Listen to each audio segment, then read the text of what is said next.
성도가 받는 상처의 의미는 무엇일까? 내가 예수 몰랐을 때 받았던 상처와 이제 내가 예수를 알았을 때 받은 상처는 우리에게, 나에게 어떤 의미일까를 한번 생각해 보길 바랍니다.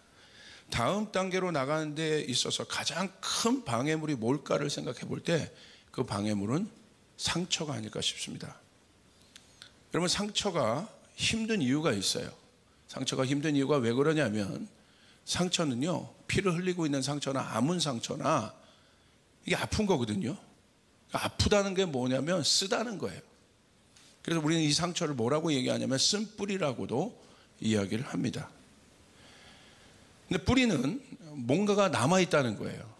그 표면은 어떻게 이렇게 가려졌을지 모르지만 뿌리는 남아있다는 거, 보이지 않는 영역에 남아있고 감추어졌다는 것을 의미합니다.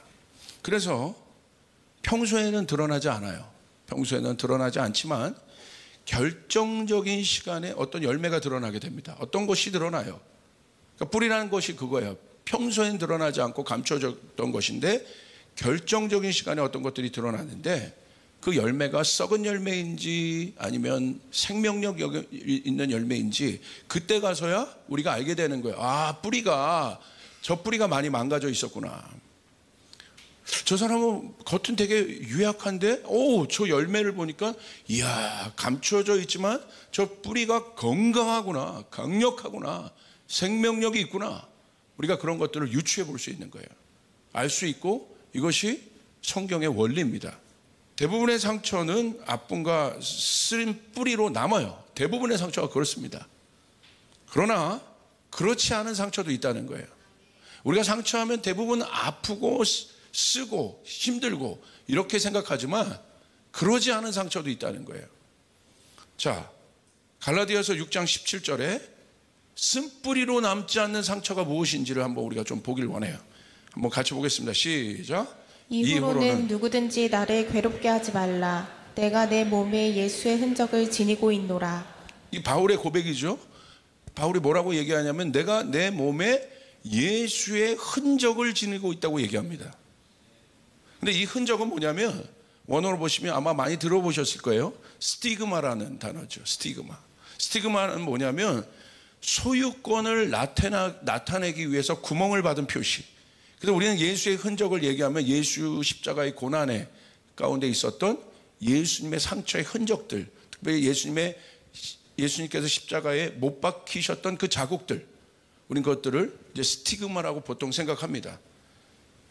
근데 또 다른 뜻으로는 어떤 뜻이 있냐면 일하다 받은 상처라는 거예요. 일하다 받은 상처, 일하다 얻은 흔적, 이것을 스티그마라고 합니다. 자, 우리가 여기에서 여러분 정의가 필요해요. 내가 성도로서 하나님 나라를 위해서, 하나님을 위해서 사는 사람이 성도인데, 그래서 내 믿음을 지키는 것이고 내 신앙을 지키는 것이고, 내 믿음과 내 신앙을 지킨다는 건 내 삶 속에서 하나님을 드러내는 삶을, 아멘, 산다는 것입니다. 거기에 대한 정의가 필요해요. 상처를 생각할 때 내가 무엇을 하다가 그 상처를 얻었는가를 인식하지 못하면 어떤 일이 있게 되냐면 상처 자체에 집착하게 돼요. 믿는 사람이나 믿지 않는 사람이나 상처가 있어요. 마음의 상처, 마상이라고 하죠. 믿는 사람이나 믿지 않는 사람이나 마음의 상처들이 있어요. 아니면 실제적인 육신의 상처도 있을 수 있어요. 보여지는 상처는 똑같아요. 남아있는 상처는 똑같아요. 예를 들어서 하나님의 일을 하다가 마음의 상처를 얻을 수도 있어요. 그러나 내 멋대로 살다가도 관계가 틀어져서 마음의 상처를 얻을 수 있어요. 근데 대부분의 성도들이 이 상처를 볼 때, 보여지는 상처를 볼 때 이게 어마어마한 사탄의 거짓말인데 상처 자체에만 집착하게 하는 거예요. 내가 무엇을 하다가 이 상처를 얻었는지는 생각 못하고 그냥 내가 상처 입었어, 상처 받았어 라고 생각만 하고 있어요. 보여지는 표면적인 결과는 같기 때문에 우리가 이 상처, 내가 받은 상처의 의미를 곱씹어 생각하지 않으면 여러분, 우리는 엄청난 오해 가운데, 어려움 가운데 들어가게 됩니다. 그리고 그 상처를 얻게 된 의미를 잃게 되고 상처 자체에만 머물러요. 오늘 바울이 받은 상처, 흔적, 이것은 아픈 거예요. 구멍을 뚫었잖아요, 지금. 소유권을 나타내기 위해서 구멍을 뚫은 거예요. 얼마나 아픕니까? 근데 바울은 그것을 뭐라고 얘기하고 있어요? 그냥 상처가 아니라 예수의 상처이다. 예수의 흔적이다. 할렐루야. 엄청난 고백인 거예요. 여러분, 역대상 22장 7절 9절에 보면 다윗에 대한 고백이 있습니다. 다윗이 어떤 사람인지 우리 한번 같이 한번 읽겠습니다. 시작. 다윗이 솔로몬에게 이르되 내 아들아, 나는 내 하나님 여호와의 이름을 위하여 성전을 건축할 마음이 있었으나 여호와의 말씀이 내게 임하여 이르시되 너는 피를 심히 많이 흘렸고 크게 전쟁하였습니다. 내가 내 앞에서 땅에 피를 많이 흘렸은즉 내 이름을 위하여 성전을 건축하지 못하리라. 보라, 한 아들이 내게서 나리니 그는 온순한 사람이라. 내가 그로 주변 모든 대적에게서 평온을 얻게 하리라. 그의 이름을 솔로몬이라 하리니 이는 내가 그의 생전에 평안과 안일함을 이스라엘에게 줄 것임이니라. 여러분, 다윗의 인생을 보세요. 다윗을 하나님이 얼마나 사랑했습니까? 이는 내 마음에 합한 자라 하며 다윗을 사랑했죠. 그런데 다윗의 평생 소원이 뭐냐면 하나님을 너무 사랑했기 때문에 하나님의 임재가 있는 성전을 짓고 싶은 것이었습니다. 그런데 하나님이 허락을 안 해요. 이것도 충격적이에요. 하나님이 허락을 안 해요. 이게 자기의 일을 위해서 그런 것이 아니고 하나님을 위해서 그랬는데 하나님 허락을 안 합니다. 근데 이유가 있어요. 어떤 이유가 있습니까? 이렇게 얘기해요. 너는 피를 많이 흘렸다. 잘 보셔야 돼요. 하나님 말씀하세요. 너는 피를 너무나 많이 흘렸다. 그리고 두 번째는 너는 크게 전쟁을 했다.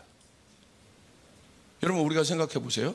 다윗이 자기의 것을 위하여 전쟁했습니까? 자기 것을 위하여 피를 흘렸어요? 그러면 이런 얘기 들으면 억울하지 않겠어. 아, 그래. 내가 예수님 모를 때, 하나님 모를 때 내가 그래 피 좀 흘렸지. 내가 막 살았지.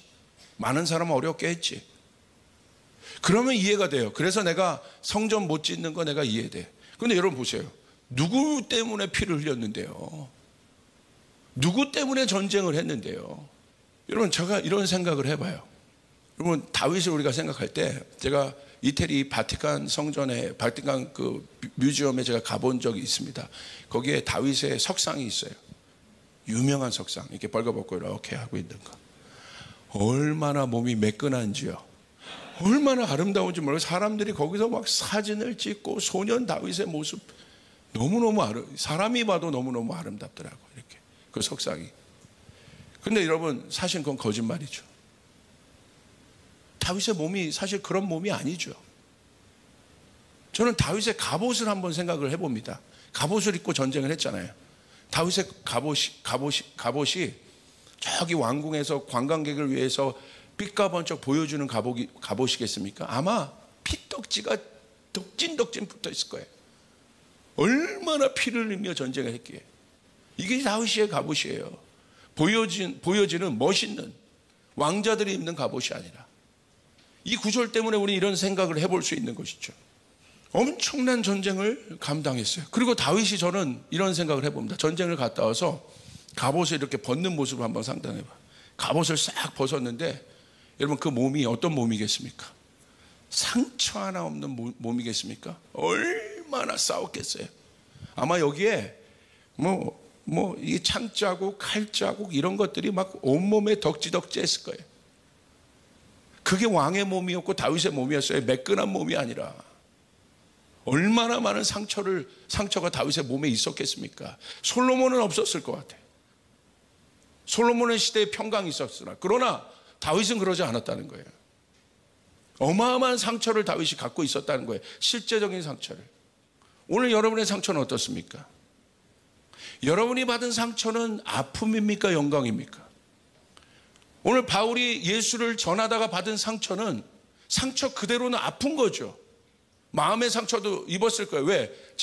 배반하여 떠난 제자도 있고, 그리고 매도 많이 맞았고 감옥에 갔어요. 실제적인 상처를 입은 거예요. 마음의 상처도 입은 거예요. 그러나 바울이 받은 그 상처는 영광입니까? 아픔입니까? 왜냐하면 우리들은 이 부분을 다루고 넘어가야 돼요. 이것 때문에 그 다음 단계로 못 가는 거예요. 오늘 내가 갖고 있는 상처는 아픔입니까? 영광입니까? 오늘 내 인생에 새겨진, 내 인생의 몸에 새겨진 상처는 아픔입니까? 영광입니까? 자, 우리 여기서 한번 좀 더 들어가 보죠. 믿음의 사람이 상처를 받아요. 우리 성도들이 신앙생활 하다가. 여러분, 믿음의 사람이 왜 상처받습니까? 여러분, 신앙생활 하다가 왜 상처를 받아요? 아이러니하죠. 신앙생활 하면 상처 안 받아야 될 것 같은데. 근데 받아요. 왜 받는 줄 아세요? 하나님께 순종했기 때문에 상처를 받아요. 이 의미를 깊이 보세요. 내가 순종 안 하면 내가 받았던 여러분, 순종 자체가 쉬운 게 아니잖아요. 어렵잖아요. 내가 순종 안 했더라면 이런 싸움을 할 필요도 없죠. 그런데 아이러니하게 하나님의 뜻에 순종했기 때문에 상처를 받는다는 거예요. 그럼 제가 묻습니다. 그 상처는 영광입니까? 아픔입니까? 여러분, 예수님의 상처를 보십시오. 예수님이 상처가 있었습니까? 없었습니까? 예수님의 몸 자체가 상처였어요. 여러분, 그 패션 오브 크라이스트 보셨죠?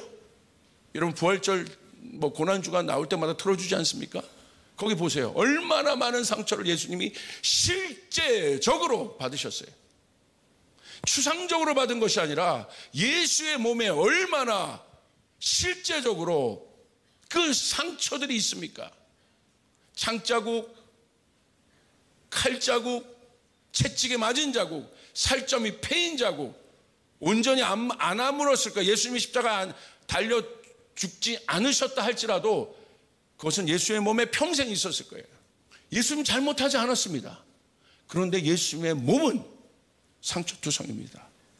제가 묻습니다. 예수님의 상처는 아픔입니까? 영광입니까? 오늘 여러분, 이스라엘이 홀로코스트라는 상처를 받았어요. 600만 명이 죽었어요. 근데 왜 죽었어요? 자기들만이 하나님을 믿는 선민이라는 것 때문에 죽은 거예요. 아니라고 하면 되잖아. 하나님이 우리 민족만을 택했다고 아니라고 하면 되잖아요. 거절하면 되잖아요. 안 거절하는 거예요. 그 무슬림이 가득한 나라에서. 그러니까 홀로코스트는 여러분, 우리나라 광주학살처럼 아픔이에요. 그들 안에 영린 같은 거예요. 그것은 상처입니까? 영광입니까? 그들이 하나님 거절하면 안 받아도 돼요. 나치 안에 굴복하면 안 받아도 되는 거예요. 아이러니하죠? 신앙은 상처가 늘어가는 과정이에요. 제대로 신앙생활하면 상처가 늘어가요. 육신대로 살면요, 상처 안 받을 수 있어요. 내가 하고 싶은 대로 하면요, 상처 안 받을 수 있어요. 그런데 여러분 보세요. 예수님은 우리가 받는 상처는 어떤 의미인가? 그냥 상처만 받고 있으면 안 되잖아요. 상처로 끝나면 안 되잖아요. 이사야서 53장 5절을 보세요. 우리 한번 같이 읽겠습니다. 시작. 그가 찔림은 우리의 허물 때문이요 그가 상함은 우리의 죄악 때문이라. 그가 징계를 받음으로 우리는 평화를 누리고 그가 채찍에 맞음으로 우리는 나음을 받았도다. 여기 엄청난 것이 있네요. 예수님이 채찍에 맞으셔서 상처를 받았어요. 그러나 그것은 상처로 끝나는 것이 아니라 우리가 나음을 입게 되었다는 거. 할렐루야. 아멘. 상처로 끝나지 않았다는 거예요. 그 몸 안에 있는 어마어마한 채찍 자국과 창자국과 칼자국이 있는데 성경은 뭐라고 얘기하고 있어요? 상처로 끝나지 않았다. 그가 채찍에 맞음으로 우리가 나음을 입었다. 할렐루야. 아멘. 그가 채찍에 맞음으로, 죄 없는 그분이 채찍에 맞음으로, 그분이 채찍에 맞아야 되는 이유는 하나, 하나님의 아들. 하나님의 아들이 아니면 채찍에 안 맞아도 돼요. 하나님의 아들이니까 그분이 맞은 거예요. 그리고 나음을 입은 거예요. 여러분, 고린도전서 1장 26절 29절. 왜 믿음의 삶에는 상처가 많을까? 우리 한번 같이 읽겠습니다. 시작. 형제들아 너희를 부르심을 보라. 육체를 따라 지혜로운 자가 많지 아니하며 능한 자가 많지 아니하며 문벌 좋은 자가 많지 아니하도다. 그러나 하나님께서 세상에 미련한 것들을 택하사 지혜 있는 자들을 부끄럽게 하려 하시고 세상에 약한 것들을 택하사 강한 것들을 부끄럽게 하려 하시며 하나님께서 세상에 천한 것들과 멸시받는 것들과 없는 것들을 택하사 있는 것들을 폐하려 하시나니 이는 아무 육체도 하나님 앞에서 자랑하지 못하게 하려 하심이라. 할렐루야. 하나님 누구를 쓰십니까? 세상에서 볼 때 미련한 것. 진짜 미련해서 그러겠어요? 미련하기로 결정하는 거예요. 아니, 나도 똑똑한데요, 목사님? 알아요. 예수님 안 똑똑합니까? 근데 예수님이요, 미련하시기로 결정한 거예요. 왜 예수님이 도살장으로 끌려가면서 말 한마디 못합니까? 12군단 되는 천사를 쓸 수 있는 분인데 왜 그렇게 하셨어요? 하나님 아들이니까. 약한 거 하나님 그 사람을 쓴대요. 천한 것 하나님 천한 것을 쓴대요. 없는 자 하나님 없는 자를 쓴대요. 할렐루야. 그런데 세상은 다 거꾸로 가르쳐요. 절대 밀어나면 안 돼. 절대 손해보면 안 돼. 절대 약해지면 안 돼. 누추해지면 안 된다. 있어 보여야 돼. 철저한 세상 논리예요. 육의 세계관이에요. 십자가를 알고 예수를 쫓는 사람들은 그렇게 살면 안 됩니다. 할렐루야. 아멘. 섞여 있으면 안 되는 거예요. 우린 그 길로 들어가야 돼요. 억울하고 힘들고 약하고 그것 때문에 내가 상처를 받았어요. 여러분에게 묻습니다. 그것은 아픔입니까? 영광입니까? 오늘 성경은 영광이라 얘기하고 있다. 이삭이 받은 상처를 생각해 보세요. 아버지가 자기 끌고 가서 몸을 결박시킵니다. 딴 사람도 아니라 아버지예요. 그리고 이삭을 실제로 죽이려고 합니다. 영화에서 보면, 그림에서 보면 위에서 이렇게 찌르려고 하는데 사실 그렇지 않아요. 풍습으로는 원래 양을 그렇게 잡지 않아요. 뒤에서 목을 잡고, 아버지가 자기 아들을 뒤에서 목 잡고 칼을 긁는 거예요. 이건 더 실감나죠. 자기를 결박해요. 그리고 결국 여호와 이레 하나님을 만나지만 이삭에게 있어서 아버지가 어떤 모습을 보였을까? 그거는 상상해 볼 수 있어요. 믿음의 아버지고 하나님의 뜻이 나타났지만 자기에게 실제적으로 칼을 들어서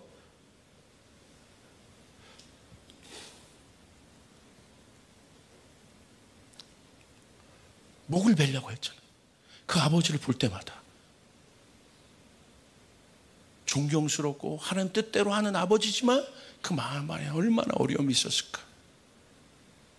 성경을 보니까요, 그 뒤 장면 있죠. 여호와 이레 장면. 그 다음부터 둘이 대화를 안 해요. 단단히 화가 나요. 근데 아버지는 뭐 설명해 주는 장면이 없어요. 여호와 이레, 봐라 이삭아, 내가 참았어. 하나님이 그렇게 할 줄 알았어.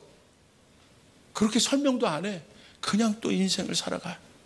근데 둘이 대화 안 해. 그리고 아브라함이 죽습니다.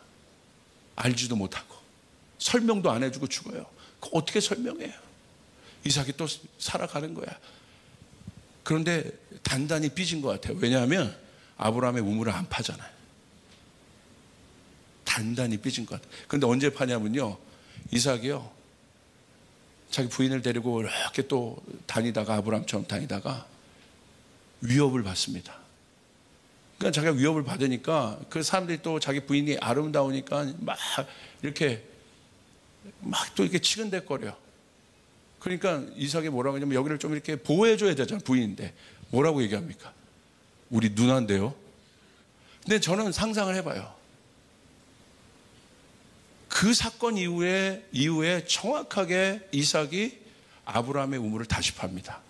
누가 그 짓 했어요? 아버지. 나 똑같구나. 나는 뭔가 난 줄 알았는데 난 똑같네. 다시 아비의 우물을. 아버지 그러셨군요. 우물을 팔 때 제가 상상을 해봅니다. 막 울었을 것 같아요. 이제 아버지 마음 알아요. 상처로 있었지만 그 상처가 영광이 되는 거예요. 여러분, 누가 하나님 나라를 받겠습니까? 여러분 보세요. 우리가 하나님을 믿다가 받은 상처, 신앙생활을 하다 내가 받은 상처는 영광이 됩니다. 창세기 32장 25절 보세요. 우리 한번 같이 읽겠습니다. 시작. 자기가 야곱을 이기지 못함을 보고 그가 야곱의 허벅지 관절을 치매 야곱의 허벅지 관절이 그 사람과 씨름할 때에 어긋났더라.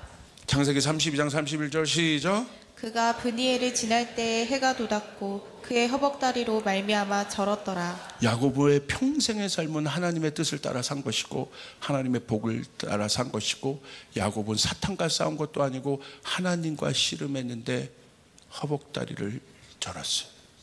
야곱의 이 상처는 영광입니까? 아픔입니까? 영광이죠. 근데 중요한 건 아파요. 그러나 믿는 사람들의 상처는 아픔에서 끝나지 않는다는 거예요. 할렐루야. 야고보서 1장 12절 보십시오. 시작. 시험을 참는 자는 복이 있나니 이는 시련을 견디어낸 자가 주께서 자기를 사랑하는 자들에게 약속하신 생명을 얻을 것이기 때문이라. 이 생명의 면류관이 누구에게 있어요? 시험을 참는 자에게. 성경은 시험을 참는 자에게 복이 있다고 얘기합니다. 할렐루야. 시험을 참음으로 끝나지 않아요. 여러분이 그냥 믿음으로 그냥 내가 버텨야지 힘들어, 어려워요, 상처도 있고 힘들어요. 거기서 끝나지 않아요. 면류관이 준비되어 있다. 할렐루야. 우리는 고난주간을 지나고 부활을 맞이할 것입니다. 아멘. 요한계시록 12장 11절 보십시오. 시작. 또 우리 형제들이 어린 양의 피와 자기들이 증언하는 말씀으로써 그를 이겼으니 그들은 죽기까지 자기들의 생명을 아끼지 아니하였도다. 할렐루야. 어린 양의 피와 자기들이 증언하는 말씀으로 죽기까지 어려웠어요. 그런데 생명을 아끼지 않고 간 그들에게 하나님은 그들을 높이십니다. 생명의 면류관을 주십니다. 여러분에게는 안 드렸는데 계시록 20장 4절 아마 본문에 있을 겁니다. 계시록 20장 4절 우리 한번 같이 읽겠습니다. 시작. 또 내가 보좌들을 보니 거기에 앉은 자들이 있어 심판하는 권세를 받았더라. 또 내가 보니 예수를 증언함과 하나님의 말씀 때문에 목배임을 당한 자들의 영혼들과 또 짐승과 그의 우상에게 경배하지 아니하고 그들의 이마와 손에 그의 표를 받지 않 살아서 그리스도와 더불어 1000년 동안 왕노릇한. 할렐루야. 여러분 성경을 보십시오. 1000년 동안 예수님과 왕노릇한 사람 누굽니까? 예수를 증언하다가 하나님의 말씀 때문에 목배임을 당했다. 다시 말하면 예수를 증언 안 하면 되고요, 하나님의 말씀 안 지키면 되는 거야. 근데 그러지 않은 거예요. 하나님의 말씀을 지키기 때문에 목배임을 당한 거고, 예수를 증언하기 때문에 고난을 받은 거예요. 근데 성경은 뭐라고 얘기하고 있느냐? 그것은 상처가 아니다, 영광이다. 그들이 나와 함께 왕노릇하게 되리라. 할렐루야. 누가 하나님 나라를 받을 것이냐? 그 안에 있는 어마어마한 권세를 누가 받을 것이냐? 오늘 성경은 이렇게 얘기하고 있습니다. 마태복음 5장 10절 시작. 의를 위하여 박해를 받은 자는 복이 있나니 천국이 그들의 것임이라. 할렐루야. 믿으시면 아멘 합시다. 하나님의 의를 위하여 박해를 받는 자는 복이 있다. 우리 직장에서 얼마나 힘드세요? 얼마나 여러분의 일터에서 수고하십니까? 여러분이 막 살면 되는데, 그러면 상처 안 받고 안 힘든데, 그러나 오늘 성경은 얘기하고 있어요. 의를 위하여 박해를 받는 자는 복이 있나니 천국이 그들의 것이며. 할렐루야. 직장에서도 믿지 않는 가정 가운데 고군분투하시는 분 얼마나 힘듭니까? 상처받고 핍박받고 어려움 받고. 그 상처가 아니에요. 상처로 끝나지 않아요. 때로는 막 안 좋은 얘기도 듣고 그것으로 끝나지 않아요. 하나님 나라가 너희 것입니다. 하나님 나라가 너희 것입니다.